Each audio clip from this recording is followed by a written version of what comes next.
শুধুমাত্র এরকম অ্যাকশনে আমার মন ভরতেছে না কাকু, তোমাকে আরো বড় অ্যাকশন করতে হবে, নকশা বদলে যাবে।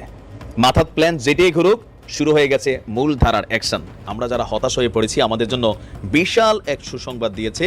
আপনি খবর শুনে আশ্চর্য হবেন। আলহামদুলিল্লাহ, কলিজায় পানি আসছে। 13 বছর পরে এই প্রথম পাকিস্তান ও বাংলাদেশের মধ্যে 6টি চুক্তি এবং সমঝোতা স্মারক সইয়ের জন্য চূড়ান্ত করে রাখা হয়েছে। এবং একটা বিষয় কিন্তু মিডিয়া তেমনটা আসেনি, সেটা হচ্ছে গতকালকে বাংলাদেশ সেনাবাহিনীর কোয়ার্টার মাস্টার জেনারেল, বাংলাদেশে বিরাট ঘটনা ঘটছে। ডক্টর ইউনূস সরকার একটা চমৎকার উদ্যোগ নিয়েছে, যুগান্তকারী উদ্যোগ, শ্রেষ্ঠ অর্জন। আলহামদুলিল্লাহ বলা উচিত, সেলিব্রেট করা উচিত। ডক্টর ইউনূস সরকারের হাত ধরে সেটা হচ্ছে, ডক্টর ইউনূস সরকারের উদ্যোগের ফলে সেটা হচ্ছে। বিজ্ঞান দরকার নাই আমার, কুত্তা সামলাও তোমার। আজকে রাজনীতিবিদদের মধ্যে এরকম একটা প্রতিযোগিতা দেখতে পেয়েছি। মনে হচ্ছে যে সবাই দল বেঁধে এখন রাজাকার হওয়ার জন্য একটি লাইন বেঁধেছে।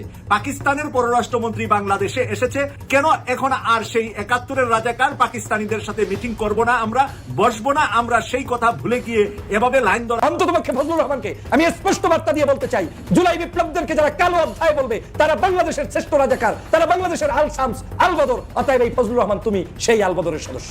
বইরা খাটাসগুলোর কারণেই গত 16 বছর পর্যন্ত এই ফজলুরের মতো বইরা খাটাসরা থাকার কারণেই আমাদের দেশের মুক্তি হয় নাই, শেখ হাসিনার বিতাড়িত হয় নাই। এই বইরা খাটাস, এই অ্যাডভোকেট ফজলুর রহমান সাহেবকে স্পষ্ট করে বলছি, বাংলাদেশে আপনি যাদের এবং সমঝোতা স্মারক সইয়ের জন্য চূড়ান্ত করে রাখা হয়েছে। এবং একটা বিষয় কিন্তু মিডিয়া তেমনটা আসেনি, সেটা হচ্ছে গতকালকে বাংলাদেশ সেনাবাহিনীর কোয়ার্টার মাস্টার জেনারেল, তার নাম হচ্ছে লেফটেন্যান্ট জেনারেল মোহাম্মদ ফজলুর রহমান, তিনি কিন্তু পাকিস্তান সফরে আছেন এখন। এবং তিনি গতকালকে পাকিস্তানের জয়েন্ট স্টাফ হেডকোয়ার্টারে পাকিস্তানের জয়েন্ট চিফস অফ স্টাফ কমিটির চেয়ারম্যান জেনারেল সাহির জামশাদ মির্জার সঙ্গে প্রতিরক্ষা এবং নিরাপত্তা ক্ষেত্রে দ্বিপাক্ষিক সহযোগিতা জোরদার করার জন্য একটি যৌথ প্রতিশ্রুতি ব্যক্ত করেছেন। তার মানে পাকিস্তানের সঙ্গে একটি সামরিক ক্ষেত্রে, আপনারা জানেন যে পাকিস্তান গরিব হলে কি হবে, তারা সামরিক দিক দিয়ে উন্নত, তাদের অস্ত্র বিভিন্ন কারখানা আছে, প্রযুক্তিতে অনেক ডেভেলপ, যেটা তারা রিসেন্টলি ভারতের সঙ্গে যুদ্ধে সেই পারঙ্গমতা দেখিয়েছে। তো এক্ষেত্রে এই লেফটেন্যান্ট জেনারেল মোহাম্মদ ফজলুর রহমান তিনি পাকিস্তানে আছেন এবং সামরিকভাবে কি কি সহযোগিতা করা যায় এসব বিষয়ে তারা আলোচনা করতেছেন। আবার জেনারেল ওয়াকারুজ্জামান সেনাবাহিনী প্রধান, তিনি চীনে আছেন, চীনের সঙ্গেও তিনি সামরিক সহযোগিতা দ্বিপাক্ষিক বিভিন্ন বিষয় নিয়ে তিনি আলোচনা করবেন। তো এই বিষয়গুলো নিয়ে কিন্তু এগিয়ে যাচ্ছে। এবং হাসিনা পালিয়ে যাওয়ার পরে আমরা একটা স্বাধীন পররাষ্ট্রনীতি পেয়েছি। আমরা যেখান থেকে যা খুব ভালো দরকার আমরা তাই কিনবো, এবং যেখান থেকে সাপোর্ট দরকার, সহযোগিতা দরকার, আমরা সেখান থেকে সাপোর্ট এবং সহযোগিতা নিতে পারবো। এটা একটা ভালো দিক। এবং দেখেন আপনি, বাংলাদেশের সঙ্গে পাকিস্তানের শিক্ষায়, অর্থনীতিতে এবং সংস্কৃতিতে সম্পর্ক উন্নয়নের সুযোগ রয়েছে, এবং সেই সুযোগগুলো নিয়ে আলোচনা হবে। আরেকটা বিষয় বলেছে পাকিস্তানকে, যে আপনারা ভারতের মতো বড় ভাই সুলভ আচরণ করবেন না এবং বাংলাদেশে আধিপত্য বিস্তারের চেষ্টা করবেন না। একটি দেশের সঙ্গে আরেকটি দেশের সম্পর্ক হবে বন্ধুত্বপূর্ণ, কেউ বড় না কেউ ছোট না। যদি এটা করেন তাহলে আমরা আলোচনা রাজি আছি। তখন পাকিস্তানের উপপ্রধানমন্ত্রী ইসাকদার বলেছেন যে না, কোনো বড় ভাই না, কোনো আধিপত্য না, আপনারা একটি মুসলিম দেশ, আমরা একটি মুসলিম দেশ, আমাদের ভিতরে সম্পর্ক হবে ভ্রাতৃপ্রতিম, এবং সব বিষয়ে আমাদের আলোচনা হবে, সুসম্পর্ক হবে। এবং এই সফরটাকে আপনার খুবই ফলপ্রসূ বলা যায়। এবং পাকিস্তানের একজন উপপ্রধানমন্ত্রী তিনি বাংলাদেশে এসে সকল দলের সঙ্গে বৈঠক, এবং সব দলগুলো কিন্তু গেছেও, বিএনপি, জামাত, এনসিপি, এদের ধন্যবাদ জানাই যে তারা পাকিস্তানের উপপ্রধানমন্ত্রীকে মূল্যায়ন করেছে। এবং আগামীকাল অবশ্যই পররাষ্ট্র উপদেষ্টা তৌহিদ হোসেনের সঙ্গে বৈঠক হবে, প্রধান উপদেষ্টা ইউনূসের সঙ্গে বৈঠক হবে। বৈঠক হওয়ার পরে তিনি পাকিস্তান চলে যাবেন।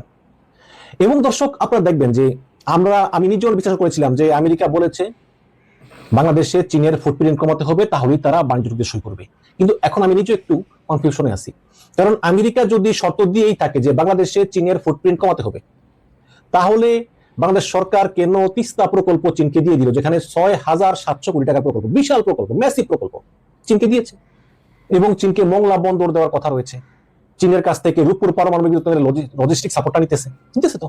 তো এইভাবে ডক্টর ইউনূস চীন এবং আমেরিকার সঙ্গে ব্যালেন্স করে চলতেছেন। এবং পাকিস্তানের সঙ্গে আমেরিকার যে ঐতিহাসিক নতুন সম্পর্ক গড়ে উঠেছে, বিশেষ করে পাকিস্তানকে 19% শুল্ক দিয়েছে, এবং পাকিস্তান আমেরিকা খনিজ সম্পদ ভাগাভাগি করতেছে। তো এই সব মিলিয়ে কিন্তু বাংলাদেশের সঙ্গে পাকিস্তানের সম্পর্ক উন্নয়নের যে চেষ্টা, এটা কিন্তু আমেরিকার কাছে একটা উৎসাহ ছিল। কারণ আমেরিকা চায় যে পাকিস্তানকে তারা সাপোর্ট করবে, পাকিস্তানকে চীন সাপোর্ট করবে, সমস্যা নেই, করুক। কিন্তু বাংলাদেশের মতোটা বড় বাজার, যেখানে প্রায় 20 কোটির মতো মানুষ, সেই বাজারেও পাকিস্তানের একটা অ্যাক্সেস দেওয়ার জন্য তারাও কিন্তু বাংলাদেশকে উৎসাহ দিয়েছে। এবং আমরা দেখেন যে আমেরিকার রাষ্ট্রদূত ঘন ঘন মিটিং করতেছেন, বিভিন্ন দলের সঙ্গে বৈঠক করতেছেন, সরকারের বিভিন্ন উচ্চ পর্যায়ে বৈঠক করতেছেন। এসব বৈঠকে কি আলোচনা জানি না, কিন্তু একটা জিনিস বুঝি যে বর্তমান ডোনাল্ড ট্রাম্প সরকারের যে ইচ্ছা, এটা বাস্তবায়ন করা কিন্তু রাষ্ট্রদূতের দায়িত্ব। এবং সেই ডোনাল্ড ট্রাম্পের ইচ্ছা অনুসারেই কিন্তু বর্তমান রাষ্ট্রদূত ট্রেসিয়ান জ্যাকবসন তিনি কাজ করতেছেন, কোনো সন্দেহ নেই। তো অবশ্যই পাকিস্তানের সঙ্গে যে ভালো সম্পর্ক আমেরিকার বর্তমানে, এই কারণে হয়তো বাংলাদেশকে একটা উৎসাহ দিচ্ছেন পাকিস্তানের সঙ্গে সম্পর্ক উন্নয়ন করার জন্য, এবং সেভাবেই সরকার কাজ করতেছে। এবং যেহেতু আমরা ছোট দেশ, আমরা তো আর আধিপত্যের বাইরে না, তাই না? চীন চায় আধিপত্য বিস্তার করতে, আমেরিকা চায় বিস্তার করতে, আমাদেরকে আমাদের নিজেদের স্বার্থে ব্যালেন্স করে চলতে হবে। এবং ইউনিট সরকার যে ডিল করছে আমেরিকার সঙ্গে, চায়নার সঙ্গে ডিল করতেছে, এগুলো খুবই ভালো দিক। এবং যদি বিশ্বের বিভিন্ন দেশ থেকে সমস্ত পোশাক শিল্পগুলো আমাদের এখানে আসে, যেহেতু আমাদের শুল্ক কম, এই অপরচুনিটি আরো বেশি বেশি করে কর্মসংস্থান হবে। এবং বেশি বেশি করে কর্মসংস্থান হলে আমাদের এই বেকার জনগোষ্ঠী বিভিন্ন খারাপ পথে যাবে না, বাবকর্ম করবে না, তারা কাজ করে খাবে। এবং এই যেই অন্তত 1 কোটি কর্মসংস্থান করা, এটাই হচ্ছে আমাদের জন্য সবচেয়ে বড় চ্যালেঞ্জ। ইউনিট সরকারের আমলে আইন শৃঙ্খলা পরিস্থিতি খারাপ, কোনো সন্দেহ নেই, আমি নিজে সমালোচনা করি, কিন্তু অর্থনীতি খুব ভালো অবস্থায় আছে, অর্থনীতি ভালো অবস্থায় আছে। এবং আজকের খবর, আপনার রিজার্ভ 31 বিলিয়ন ডলার এখন, যে হাসিনার আমলে রিজার্ভ নেমে গিয়েছিল 9 বিলিয়ন ডলারে, সেখানে ডলার পাওয়া যেত না, আপনার ওই আমদানি করবে, ডলার নাই, কি সংকট, কি ক্রাইসিস, এবং ব্যাংকগুলো সব খালি হয়ে গিয়েছে, সেগুলো আস্তে আস্তে সবই কভারি করতেছে। এই সরকারকে আপনি পদার্থ বলতে পারেন, কিন্তু সরকার কিন্তু চোর না। অন্ততপক্ষে ফজলুর রহমানকে আমি স্পষ্ট বার্তা দিয়ে বলতে চাই, জুলাই বিপ্লবদেরকে যারা কালো অধ্যায় বলবে, তারা বাংলাদেশের শ্রেষ্ঠ রাজাকার, তারা বাংলাদেশের আল শামস আল বদর। অতএব এই ফজলুর রহমান, তুমি সেই আল বদরের সদস্য। বুইরা খাটাসগুলোর কারণেই গত 16 বছর পর্যন্ত এই ফজলুরের মতো বুইরা খাটাসরা থাকার কারণেই আমাদের দেশের মুক্তি হয় নাই, শেখ হাসিনার বিতাড়িত হয় নাই, এই কারণেই হয় নাই। অতএব এই খাটাসগুলো থেকে বাংলাদেশের মানুষদেরকে সচেতন হতে হবে। আমি স্পষ্ট করে এই বুইরা খাটাস, এই অ্যাডভোকেট ফজলুর রহমান সাহেবকে স্পষ্ট করে বলছি, বাংলাদেশে আপনি যাদেরকে রাজাকার বলছেন, তারা দেশপ্রেমিক এবং মুক্তিযোদ্ধা, আর আপনি আদতে রাজাকার বিধায় এদেরকে আপনি রাজাকার বলছেন। জুলাই বিপ্লব আমাদের, এই বিপ্লবের উপর ভিত্তি করে আগামীর বাংলাদেশ হবে। সহ্য হইলে বাংলাদেশে থাকো ফজলুর রহমান, আর অসহ্য হইলে বাংলাদেশ থেকে পালিয়ে যাও। শেখ হাসিনার আঁচলের মধ্যে গিয়ে লুকিয়ে থাকো ফজলুর, তোমাকে বাংলাদেশের জনগণ চায় না, তোমার বাংলাদেশে থাকার বিন্দুমাত্র অধিকার নেই। এই বুইরা, যে বুইরা অ্যাডভোকেট ফজলুর ঠিক মতো কথা বলতে পারে না, ঠিক মতো শুদ্ধ উচ্চারণ জানে না, ঠিক মতো টকশোতে কথা বলতে পারে না, 24 ঘন্টা এখানে ঢুকলেই ওনার ধর্মবিরোধী কথা বলা লাগবে, দেশ বিরোধী কথা বলা লাগবে, জামাত শিবির বিরোধী কথা বলা লাগবে, জুলাই যোদ্ধাদের বিরুদ্ধে কথা বলা লাগবে। এটার কারণটা কি? এই মানুষগুলোর এই উদ্দেশ্যের কারণটা কি? উদ্দেশ্য হচ্ছে একটাই, তারা এই বাংলাদেশে আওয়ামী লীগকেই চায়। এখন যেহেতু আওয়ামী লীগকে নতুন করে আনতে পারবে না, সে কারণে আওয়ামী লীগকে কোনো একটা দলের উপরে ভর করে তাদেরকে ফেরত আনতে চায়। কত বড় টাউট ফজলুর রহমান, তিনি বলছেন 5ই আগস্ট সংগঠিত হয়েছে একটি কালো শক্তির কারণে, এবং সেই কালো শক্তি হচ্ছে জামাত শিবির, এবং ছাত্র জনতাকে তিনি আখ্যায়িত করছেন যে তারা মোটিভেটেড হয়ে ভুল পথে এই কালো শক্তি হিসাবে 5ই আগস্ট সংগঠিত করেছে। 5ই আগস্ট সংগঠিত হওয়ার কারণে দেশনেত্রী বেগম খালেদা জিয়া আজকের মুক্ত। 5ই আগস্ট সংগঠিত হওয়ার কারণে বিএনপির নেতাকর্মীরা আজকের মুক্ত। 5ই আগস্ট সংগঠিত হওয়ার কারণে বাংলাদেশের জামাত ইসলাম, ইসলামী আন্দোলন সহ বাংলাদেশের সকল রাজনৈতিক দল এখন মুক্ত। এনসিপির নেতাকর্মীরা যারা বৈষম্য বিরোধী আন্দোলনের নেতা ছিলেন, তারা আজকের মুক্ত। গণ অধিকার পরিষদ মুক্ত। এরপরে যারা যত জুলুম অত্যাচারের শিকার ছিলেন, সেই আলেম ওলামা, পীর মাশায়েখ, তারা মুক্ত। আল্লামা মামুনুর সাহেবরা মুক্ত। কিন্তু আজকের বিএনপির চেয়ারপারসনের উপদেষ্টা ফজলুর রহমান বলছেন 5ই আগস্ট সংগঠিত হয়েছে একটি কালো শক্তির কারণে, এবং এই কালো শক্তি 5ই আগস্টটাকে সংগঠিত করে ওনার একটা মহাবিপদ সংগঠিত করে দিয়ে গিয়েছে। মনে হয় যেন 5ই আগস্টটা উনি চাননি, উনি কোনো অবস্থাতেই 5ই আগস্ট চান না। কারণ ওনার যে আপন বোন শেখ হাসিনা বাংলাদেশ থেকে 5ই আগস্ট বিদায় নিয়েছে, যেটা কোনোভাবে এই ফজলুর রহমান, টাউট ফজলুর রহমান কোনোভাবে চায় না। এরা হচ্ছে রাজনীতির খয়রাতি, এরা হচ্ছে রাজনৈতিক খয়রাতি। রাজনীতিটাকে ধ্বংস করার জন্য একটি বৃহত্তর রাজনৈতিক দলে প্রবেশ করে তারপরে সেই জায়গায় বসে বসে মিথ্যাচার করছে জাতির কাছে। তাহলে 5ই আগস্ট যদি একটি কালো শক্তি করে থাকে, জামাত শিবির করে থাকে, তাহলে কালো শক্তি আর জামাত শিবির মিলে যদি শেখ হাসিনাকে তাড়িয়ে থাকে, তাহলে আপনার দলের অবদানটা কোথায়? বিএনপি বাংলাদেশের একটি সর্ববৃহৎ দল। আমরা মনে করি 5ই আগস্ট সংগঠিত হয়েছে সমগ্র মানুষের সম্মিলিত প্রচেষ্টায়। আপনি তো সেই প্রচেষ্টাটাকে ধ্বংস করে দিয়ে আপনি একটি গোষ্ঠীকে আজকের এখানে প্রমাণ করে দিচ্ছেন তারাই 5ই আগস্ট সংগঠিত করেছে। তার মানে দাঁড়ালো আসলেই এই জামাত শিবির তারাই 5ই আগস্ট সংগঠিত করেছে। যেটা আমি প্রায় বলতাম যে বাংলাদেশের এই বিপ্লবের পিছনে সবচেয়ে বড় একটি স্টেক হোল্ডার তারা কিন্তু ছিল। তারা প্রকাশ্যে গোপনে যেখানে যে অবস্থায় প্রয়োজন ছিল সে কাজটি কিন্তু তারা করেছে। শুধু তারাই করে নাই, বাংলাদেশের দল, মত, জাতি, ধর্ম, বর্ণ নির্বিশেষে যারা এই জুলুমের শিকার হয়েছে, অত্যাচারের শিকার হয়েছে, তারা সবাই মিলে কিন্তু শেখ হাসিনার বিদায়ের জন্য রাজপথে আন্দোলন করেছে, সংগ্রাম করেছে। কিন্তু ফজলুর সাহেবের এত ব্যথা কেন? ফজলুর রহমানের এত মনে কষ্ট কেন? ফজলুর রহমান এত চাচ্ছে কেন? ফজলুর রহমান ছাত্রদেরকে এত শত্রু মনে করে কেন? সকাল সন্ধ্যা তিনি তাদের বিরুদ্ধে কুৎসা রটায় কেন? তার মানে এই ফজলুররা বাংলাদেশের শেখ হাসিনার পড়ে যাক, চলে যাক চায়নি, কোনোদিন চাবে না। এই আওয়ামী লীগের নেতা, আওয়ামী লীগ থেকে বিএনপিতে অনুপ্রবেশ করে শুধুমাত্র এই দলটাকে ধ্বংসের জন্য নেমেছে, আর কোনো উদ্দেশ্য নাই। এই দলটাকে ইতিমধ্যেই ভারত প্রেমে উদ্বুদ্ধ করিয়ে ফেলেছে এই ফজলুরের মতো গোষ্ঠীরা। 3-4 লেয়ারের প্রথমটাতেই তারা অলমোস্ট সফল হয়েছে। ফার্স্ট লেয়ার কি ছিল? বস্তা পচা 72-এর সংবিধানকে জীবিত রাখতে হবে এবং সানাবে বেচ শাহাবুদ্দিন চুপ্পুকে বঙ্গভবনে রাখতে হবে, সেনাপ্রধান মীর জাফরকে ক্ষমতায় রাখতে হবে এবং সচিবালয়ে রয় নিয়োজিত সচিব, উপসচিব, অতিরিক্ত সচিব তাদেরকে ক্ষমতায় রাখতে হবে। এই 3-4টায় যখন ভারত সফল হয়েছে, ডক্টর মোহাম্মদ ইউনূস ওনার যোগ্যতা দিয়ে, ওনার মেধা দিয়ে, ওনার দূরদৃষ্টি দিয়ে উনি যথাসাধ্য চেষ্টা করছেন, এখনো করে যাচ্ছেন জনগণের জন্য করতে, এবং উনি করবেন।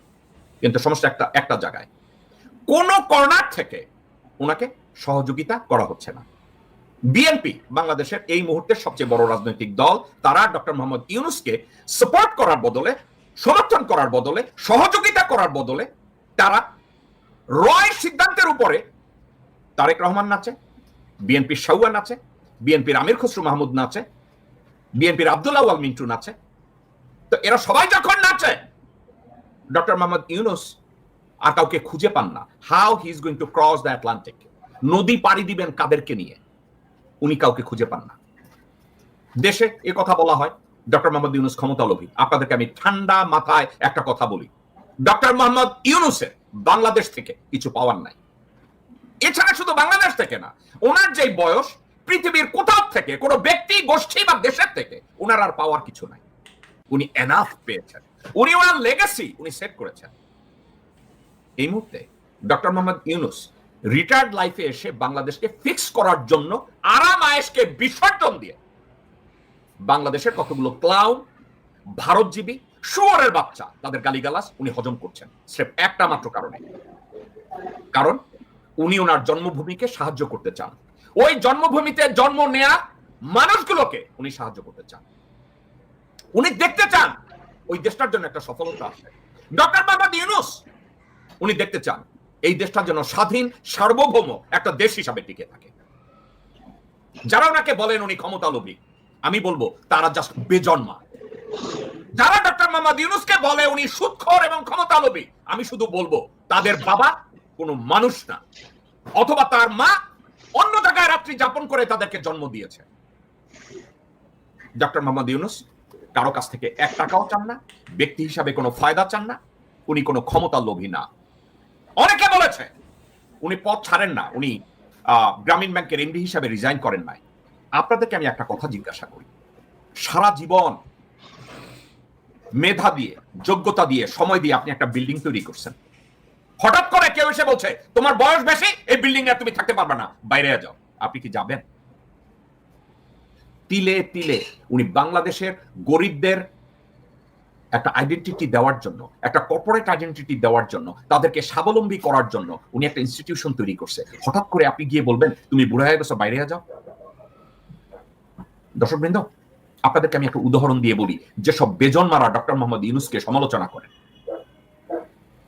আমেরিকায় একজন ধনী লোক আছে, ওনার নাম ওয়ারেন বাফেট।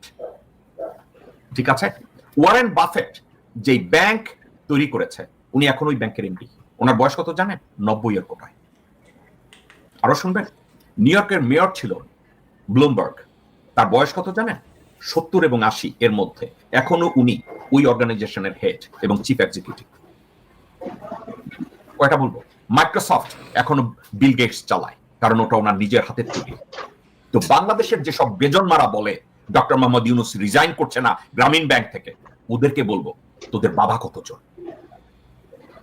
তোদের বাবা কতজন? আপনি দেখেন পৃথিবীর সব থেকে ছোট কনস্টিটিউশন গুলোর মধ্যে একটা হলো আমেরিকান কনস্টিটিউশন, খুবই ছোট। আমেরিকান কনস্টিটিউশনটা পড়ে যে কোনো ট্যাক্সি ড্রাইভাররাও পড়ে বুঝতে পারে। আর বাংলাদেশের সংবিধান পড়তে হলে এরপর আপনাকে বিসিএস কোচিং যারা করে তারা আবার একটা আপনাদেরকে মজার তথ্য দেয়, মানে মজার না, এটা খুবই অ্যালার্মিং। বাংলাদেশের কাঠামোগতই এমন যে এখানে সংবিধান রচিত হয়েছে এই চিন্তা করে যে ন্যূনতম যারা বাংলায় মনে হয় ঢাকা বিশ্ববিদ্যালয়ে মাস্টার্স পড়েছে অথবা যে কোনো একটা পাবলিক ইউনিভার্সিটি থেকে একটা হায়ার ডিগ্রি নিছে, এরপরেও হয় না। কেন? দেখেন নীলক্ষেতে আপনি বই পাবেন যে সহজ ভাষায় বাংলাদেশের সংবিধান, এর মানে সরকারের, রাষ্ট্রের যে সংবিধানটা আছে এটা পড়ে কেউ বুঝে না। এরপর এইটা পড়ে যেন আবার বুঝে, এইটার আবার একটা চলিত ভাষা করা হয়েছে। তো এখন সামনে যারা বিসিএস বা বিভিন্ন পরীক্ষা দেয়, জুডিশিয়াল সার্ভিসে পরীক্ষা দেয়, তারা ওই বইটা কেনে। তো যেই সংবিধান মানুষের, মানে ধরেন রিক্সাওয়ালা, ভ্যানওয়ালা, সবজিওয়ালা সবাই বাদ, বিশ্ববিদ্যালয়ে বাংলা পড়েও এই সংবিধান রিড করতে পারে না, তাহলে এই সংবিধানটা আসলে কার জন্য? তো এখন যদি বলেন যে সংবিধান খুব ভারী কি ব্যাপার হইতে হবে, এটা তো কোনো ঐশী কিতাব না, এটা কোরআন না, বাইবেল না। আমেরিকার চেয়ে কি বাংলাদেশ প্রতিষ্ঠান হিসাবে অনেক বেশি ফাংশনাল, অনেক বেশি মজবুত? তাহলে আমেরিকার কনস্টিটিউশনটা এত ছোট, পরে একজন ট্যাক্সি ড্রাইভারও বুঝতে পারে, তাহলে কি তাদের তো ইজ্জত থাকার কথা না? তাহলে আমাদের এত ইজ্জত কোত্থেকে আসে? তা আমরা 13 দফার মধ্যে বলেছিলাম, জুলাই সনদের আগে এর একটা বলেছিলাম যে এই জুলাই সনদের ভাষা অত্যন্ত সাবলীল বাংলায় হতে হবে। এটা কলকাতার শান্তিনিকেতনী তৎসমবহুল বাংলায় হতে পারবে না, আপামর বাংলাদেশি বাংলার জনজবানে হতে হবে, যাতে করে বাংলাদেশের মানুষ তার জন্য যে আইনটা রচিত হয়েছে সেটা যেন পড়ে বুঝতে পারে। প্রথমত এটা। তাহলে আমাদের যেটা কাজ ছিল, আমরা আমাদের জুলাইয়ের সমস্ত শহীদ পরিবারের সাথে লম্বা সময় নিয়ে বসা, এরপরে জুলাইয়ের যেসব আহত, ব্যাডলি ইনজিউর্ড, চিরতরে অন্ধ হয়ে গেছে, পঙ্গু হয়ে গেছে, সেই সব ভাইদের সাথে বসা। কারণ এই সরকারকে যতবার বিএনপি বা অন্যান্য দল জিজ্ঞেস করেছে, সে অনির্বাচিত সরকার উঠে উত্তর দিয়েছে, আমার ম্যান্ডেট হলো জুলাইয়ের গণ অভ্যুত্থান, আমার ম্যান্ডেট হলো এই শহীদের রক্ত। তাহলে আপনি যখন ক্ষমতায় থাকার প্রশ্নে বলতেছেন যে আপনার ম্যান্ডেট হলো শহীদের রক্ত, গণ অভ্যুত্থান, কিন্তু আপনি যখন জুলাই সনদ প্রণয়ন করবেন তখন আর আপনি তাকে ম্যান্ডেট মনে করেন না, তখন আপনি বিএনপি, জামাত ইসলামী, এনসিপি, অপরাপর সকল দলের সাথে বারবার চা খাচ্ছেন, সিঙ্গারা খাচ্ছেন, সবুজ চা খাচ্ছেন, কিন্তু শহীদ পরিবারের কোনো খোঁজ নাই। কেন ভাই? এখনো যে আপনাদেরকে আমরা দাঁড়াই এই কথাটুকু বলতে পারতেছি, এটা তো নির্বাচনের আগে। নির্বাচনের পর তো আপনারা আমাদেরকে কেউ চিনবেন না, না চিনলে সমস্যা নেই। আমরা তো আর সমুদ্র সিঙ্গারা খাওয়ার জন্য যমুনায় অন্য কোথাও কোনদিন যাইও নাই, যাওয়ার আকাঙ্ক্ষাও নাই। কিন্তু প্রশ্ন হলো, এই যে জুলাই সনদ, এই জুলাই সনদের নিরিখেই সামনের নির্বাচন হতে হবে, এর বাইরে আর কোনো কথা নাই।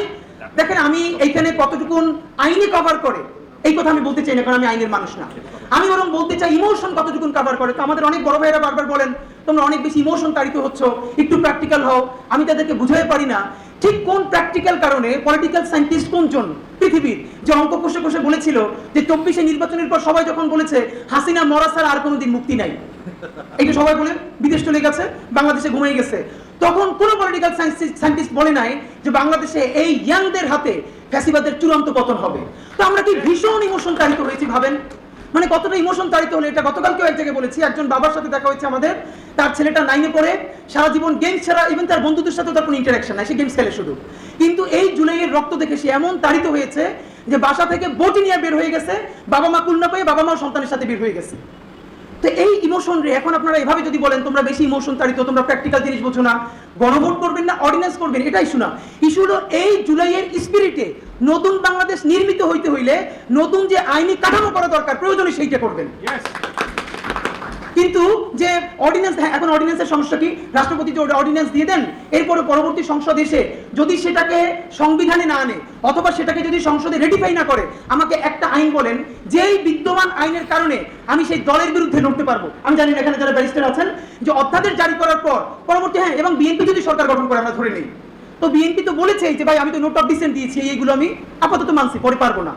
সে তো এটা হিপোক্রেসি করে না, ভেরি গুড, এটা বিএনপির ভালো স্ট্যান্ড, যে এখন আমি মানলাম পরে করবো না, সেগুলো আমি নোট অফ ডিসেন্ট দিয়েছি, মানে কি যে আপাতত আমি মানতেছি, কিন্তু পরে আমি ঐক্যমত না হলে আমার ধরতে পারবেন না। তো সে বলবে যে পাবলিক প্রেসারে বাংলাদেশের সমস্যা হলো বিএনপি, তো বিএনপি, ইভেন জামাত ইসলামও যদি ক্ষমতায় আসে তাকে তো ইন্ডিয়া প্রশ্ন ডিল করতে হবে।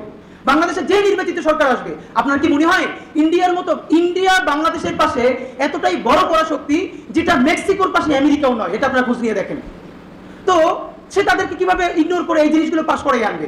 বরং রাজনৈতিক দলগুলোর হাতে ধরে পায়ে ধরে বারবার আমরা বলেছি, এখনো বলবার চেষ্টা করছি, প্লিজ আপনারা এই ইন্টারিমের কাঁধে বন্দুক রেখা এই জনদাবিটা বাস্তবায়ন করে ফেলেন, যে দেখেন আমরা তো আসলে এখন পর্যন্ত ক্ষমতায় নাই, কিন্তু এই সরকার তো করছে। এই জুলাই সনদের নিরিখে যদি নতুন বাংলাদেশ গড়া না যায়, নতুন নির্বাচন করা না যায়, তাহলে প্রফেসর ইনুজ যে বলছেন একটা ঈদের আমিজের নির্বাচন হবে, আপনি বলেন তো সে আগের কাঠামোর, আগের আমলা, আগের পুলিশের নির্বাচনে বাংলাদেশের কোন মানুষ একমাত্র বিএনপি, জামাত, অপরাপর দলের কর্মী ছাড়া আর কেউ ভোট কেন্দ্রে গিয়ে দাঁড়াবে? তো সারা বাংলাদেশের ভোটারদের তো 20% তো তারা না। আপনি যদি ঈদের আমেজ চান, বিদেশ থেকে মানুষ এসে ভোট দিবে, বাচ্চাদেরকে দিয়ে লাইনের পর লাইন দিয়ে তারা ভোট দিবে, আনন্দ করবে, তাহলে নির্বাচনে নতুন কিছু দেখাতে হবে। সেটা কি দেখাবেন?